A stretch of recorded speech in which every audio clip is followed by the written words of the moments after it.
Bom, o filho do Faustão, também apresentador João Silva, usou as redes sociais para confirmar que o seu pai está bem após os transplantes realizados recentemente. Ele compartilhou uma imagem no Instagram atualizando o quadro de saúde do pai. Essa informação foi publicada pelo colunista Flávio Rico e confirmada pela equipe médica do apresentador para a coluna Fábia Oliveira aqui do Metrópolis. Segundo o Flávio Rico, as perspectivas sobre o quadro de Faustão são as melhores possíveis e os filhos conseguiram visitar o pai lá no Dia dos Pais, lá no domingo. Só a Luciana Cardoso, a esposa do Faustão, não pôde estar com o marido por conta de uma gripe e a situação dele ainda é muito delicada. Faustão está internado desde o dia 21 de maio no Hospital Israelita Albert Einstein, em São Paulo, e ele deu entrada na unidade com uma infecção bacteriana aguda, sepse.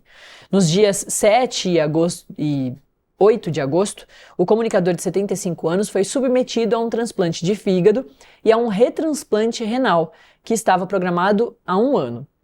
Desde então, ele vem sendo acompanhado por uma equipe multidisciplinar, passando por controle infeccioso e reabilitação clínica e nutricional, com o objetivo de estabilizar o seu estado de saúde. Até o momento, não há previsão de alta. Esse é o último boletim que a gente tem de informação do Faustão, mas são notícias bem importantes e boas, né? Vale lembrar que Faustão já tinha feito um transplante de coração em 2023 e um transplante de rim em 2024. Para entender um pouco mais dos sintomas e dessas doenças, né, que acometem o apresentador, a gente convida o doutor Tomás Croquemori. Vou confirmar o seu sobrenome, doutor, para não falar errado aqui. Ele é médico intensivista, mestre e doutor em ciências da saúde. Doutor, muito obrigada pela presença. Desculpa se eu falei o seu sobrenome errado, mas é um prazer te ter aqui. O que é isso, né, que o Faustão tem dele precisar fazer esses transplantes, né? Ele fez esse transplante do coração em 2023, um transplante renal em 2024. Agora ele deu essa entrada, inclusive com um novo transplante marcado já há um ano de rim, mas também fez um transplante de fígado. Eu queria que você explicasse para a gente melhor toda essa situação dos transplantes, depois a gente fala da sepse, da infecção generalizada. Bom dia. Bom dia, Natália. Muito obrigado, é um prazer estar aqui com vocês. Você falou certinho, sim, é Tomás Croquemori, meu nome. Croquemori. E é um prazer estar aqui com vocês, compartilhando um pouquinho para a gente poder falar um pouquinho sobre essa questão delicada, né, que os pacientes acabam passando quando precisam de uma indicação de um transplante, né? Então, quando a gente pensa, né, em pacientes que são submetidos a transplante cardíaco, pulmonar, de fígado, renal, são cirurgias extremamente complexas e delicadas, né? Ainda bem que nos dias de hoje os cuidados tecnológicos, cuidados multiprofissionais, eles avançaram muito, né? Então isso tem trazido um excelente resultado para os pacientes, de uma maneira geral, né? Agora, o transplante ele é uma cirurgia complexa por vários motivos. Primeiro que para o paciente, né, qual é o paciente que tem indicação de transplante? Por exemplo, por que um paciente vai ser transplantado de fígado, por exemplo, né? Porque o paciente, por alguma doença hepática viral, uma doença autoimune, por toxinas, medicamentos, enfim, fez com que esse fígado parasse de funcionar, tá? Então, por exemplo, a função do fígado como filtrar toxinas, produzir proteínas, né, produzir proteínas da coagulação, por exemplo, ele passa a não funcionar da forma adequada e ele entra no que a gente chama de falência, né? Então, em alguns casos, quando o paciente apresenta essa disfunção, né, essa falência importante, esse paciente acaba sendo indicado ao transplante, né? Transplante que significa a troca, ele retira o órgão disfuncional do paciente, no caso do fígado, ele é retirado, e ele é transplantado através de um doador, um outro fígado saudável, né? para recuperar as funções que são vitais para o nosso organismo, né? E Sinto muito, não perdão, posso ajudar com isso. esse cuidado para o paciente que é submetido a um transplante hepático acontece para qualquer outro tipo de transplante, por exemplo, transplante renal também, né? Quando o rim ele entra em disfunção e não consegue mais filtrar o sangue de maneira adequada, o paciente acaba sendo submetido a um transplante renal, que pode ser um doador falecido ou um doador vivo, e no caso, muitas vezes o rim disfuncional ele não é retirado, mas é colocado um rim novo, saudável, né, digamos assim, para também restabelecer a função natural do rim. Só que existe uma preparação, um cuidado, né, porque imagina que esse paciente que já tem uma doença aguda ou crônica que levou um órgão a perder sua função, o paciente ele já tem algumas características dessa doença crônica. Então, tem que ter um cuidado para que, ao mesmo tempo que esse paciente seja indicado a um transplante, ele tem que ter uma perspectiva funcional de boa recuperação de vida que vá se beneficiar desse transplante. Então, existem vários cuidados relacionados, primeiro, a indicação de qual paciente vai ser indicado para ser transplantado, e o cuidado com o paciente para que ele seja submetido ao transplante numa melhor condição de saúde possível, né?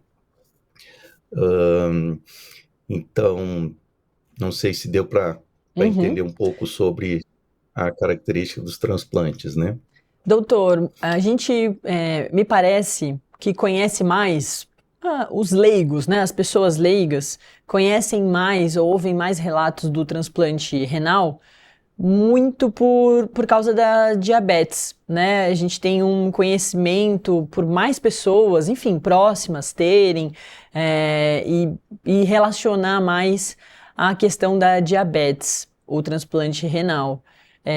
O Faustão, eu não sei, né, se ele sofre, né, de diabetes, enfim, se no caso dele foi essa a questão, mas o que chama atenção também bastante são esses diversos outros transplantes, né? É isso, ele passou por esse transplante de coração, então imagino que por disfunções ali cardíacas, se recuperou bem dessa questão.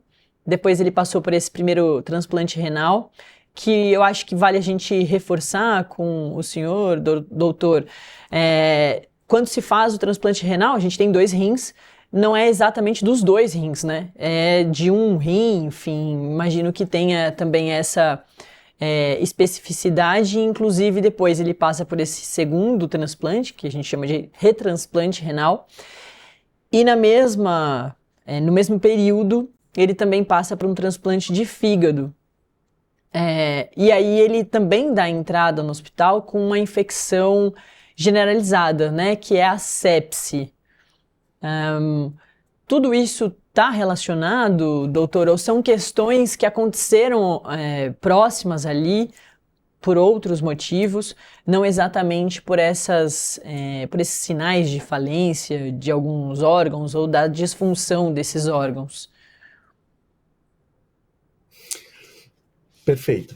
Quando a gente fala, né, de um paciente, de uma maneira geral, que é submetido a um transplante de um órgão, por exemplo, o coração, e depois passa a ter indicação e necessidade de outros transplantes, são várias as causas que podem levar a essa necessidade de retransplantes, né, o transplante de outros órgãos, né? Primeiro tem as patologias que o paciente pode apresentar previamente, você citou uma, né, diabetes, hipertensão, enfim, tem uma série de patologias que levou o paciente à necessidade de um transplante, e não necessariamente vai ser a causa da necessidade de retransplantes. Porque o que acontece é o seguinte, quando você tem um transplante de um órgão, por exemplo, o coração, o fígado ou o rim, e o paciente é submetido à troca desse órgão, né? Digamos, a troca, o transplante desse órgão. O que acontece é que tem que ter todo um cuidado para que esse órgão ele tenha uma resposta adequada, né, para o tratamento. Então, vou até comentar um pouquinho depois do teste de compatibilidade, isso é fundamental, né, para o sucesso do transplante. Mas o que acontece é que o corpo do paciente, como uma maneira geral, ele pode evoluir com disfunção de outros órgãos à distância, diferentes daquele órgão inicialmente transplantado, né? Seja por infecção, seja por rejeição, seja por efeito de medicamentos, toxicidade de medicamentos, seja por complicações do sistema de coagulação, por trombose, né? Então, são vários fatores que podem levar ao comprometimento de outros órgãos e sistemas. Então, não é incomum, né? A gente encontra casos que realmente o paciente precisa de mais de um transplante. É claro que um paciente que precisa, quanto mais transplantes e retransplantes esse paciente for submetido, maior o risco para ele, porque o organismo vai ficando mais frágil. A resposta inflamatória, que a gente chama do organismo, ela vai sendo comprometida. A questão da imunidade do paciente, ela vai sendo comprometida, seja por questão de tempo de internação, por utilização de acessos, catéteres, dispositivos, por medicamentos que reduzem a imunidade, né, que é a defesa do organismo contra as infecções. Então, isso vai deixando o organismo mais frágil. E quando esse paciente é submetido a nova anestesia, novo trauma cirúrgico, novo tempo de recuperação, de reabilitação, isso, quanto maior o número de cirurgias e procedimentos, maior o risco para o paciente, né? Principalmente para os pacientes mais idosos. Então, você imagina a doença de base do paciente, a resposta ao primeiro transplante, a resposta a transplantes subsequentes, né? O efeito do paciente ao uso dos imunossupressores, risco de infecções. Então, tudo isso leva a um comprometimento da resposta orgânica do paciente e, infelizmente, existe o risco de falha, né, ou falência de outros órgãos à distância. Então, se o paciente, por exemplo, foi submetido a um transplante cardíaco, ele pode, sim, evoluir com uma disfunção renal, uma disfunção hepática, né, tendo uma indicação de retransplante. Quando você falou a questão renal, no caso do rim, na grande maioria das vezes, os rins não são retirados, né, do corpo do paciente, e sim é transplantado o rim saudável, porque ele pode ser doado pode ser uma doação de vivo ou de falecido, né?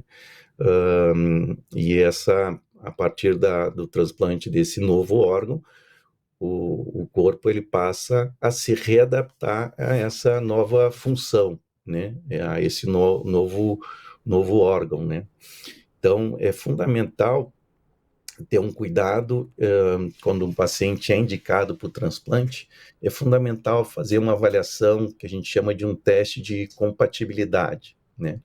Teste de compatibilidade significa a gente avaliar as semelhanças, né, genéticas entre o paciente e o doador, porque quanto mais semelhanças, né, tiverem do ponto de vista genético, melhor vai ser, digamos, o encaixe das peças e melhor o paciente que vai receber esse órgão vai reagir em relação a esse novo órgão, né? Então, são feitos testes de determinação de tipo sanguíneo, testes que a gente chama de histocompatibilidade, né?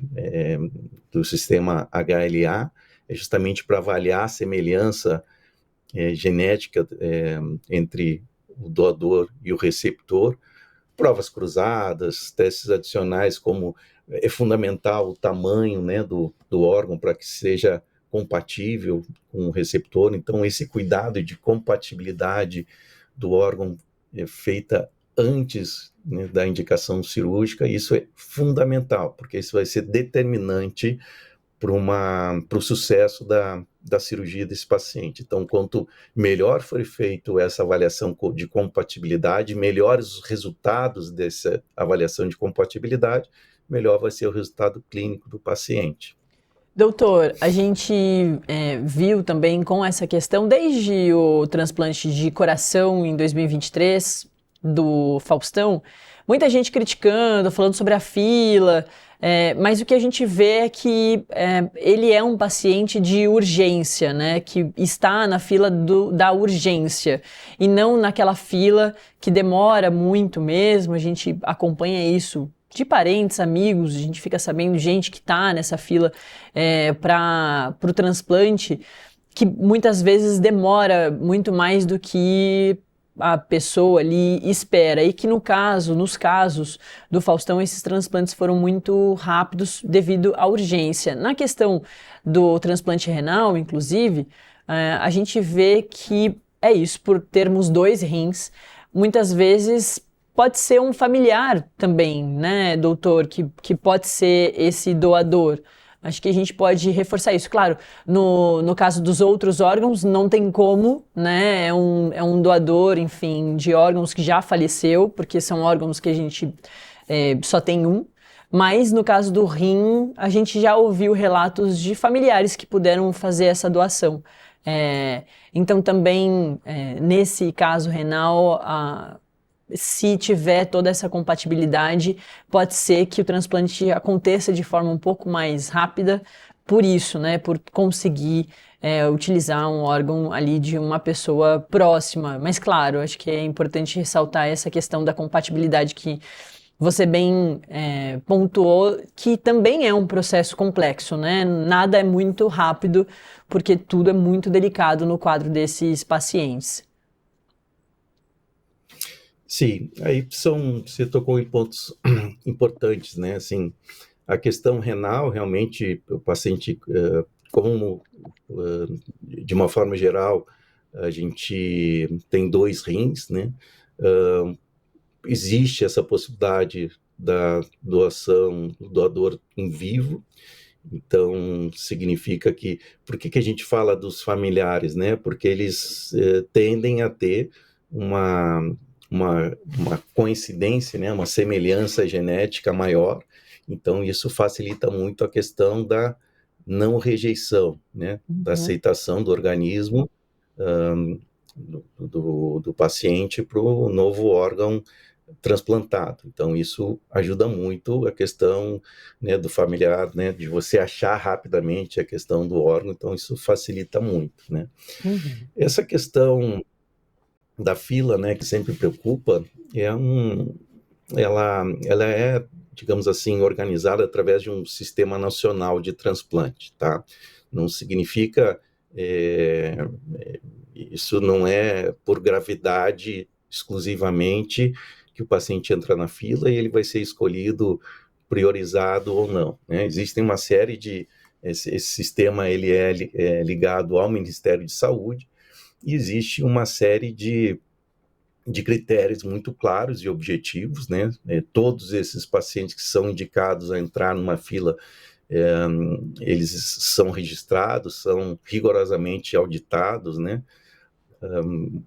Para que se acompanhem todos os critérios dessa fila, né? Incluem critérios, sim, de gravidade clínica, é um critério extremamente importante, mas existem critérios de compatibilidade, não só, por exemplo, como eu falei, do tipo sanguíneo, mas da característica, do tamanho do órgão, o tempo de espera na fila, a localização geográfica, né? Agora, existem casos, sim, de que quando o paciente entra com uma disfunção orgânica e um risco de vida, risco iminente de vida, então esse paciente ele pode passar para uma lista de urgência.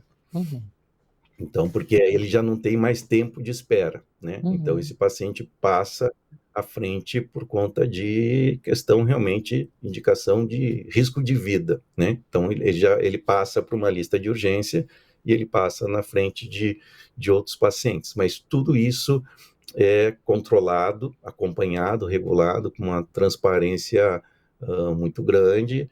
Todos os critérios são super bem definidos, né? Então, realmente, isso pode acontecer, sim, de ter digamos assim, o paciente ser urgenciado, o Uhum. transplante de um ou de outro paciente, né? Perfeito. A gente conversou com o médico intensivista Tomás Crochemore sobre essa situação toda, né? Esse quadro clínico do Faustão, do pouco que a gente tem de informação, o que a gente tem mesmo, né? É desses transplantes todos de coração em 2023, renal em 2024, o primeiro. Depois, agora em 2025, um transplante de fígado e um retransplante renal que ele já precisava, já era uma cirurgia marcada, e o transplante de fígado, ao que parece aí das poucas informações que a gente tem, é que entrou a partir dessa infecção generalizada que ele fez a entrada em 21 de maio, agora no hospital, para fazer toda essa cirurgia e esse quadro se agravou, mas agora ele se recupera bem, foi extubado de acordo com a família, e é isso que a gente deseja para o Faustão. Muito obrigada, viu, doutor? Foi um prazer falar contigo. A gente volta a conversar numa breve oportunidade. Muito obrigado, Natália. Foi um prazer estar aqui com vocês e até a próxima oportunidade. Perfeito. Bom trabalho.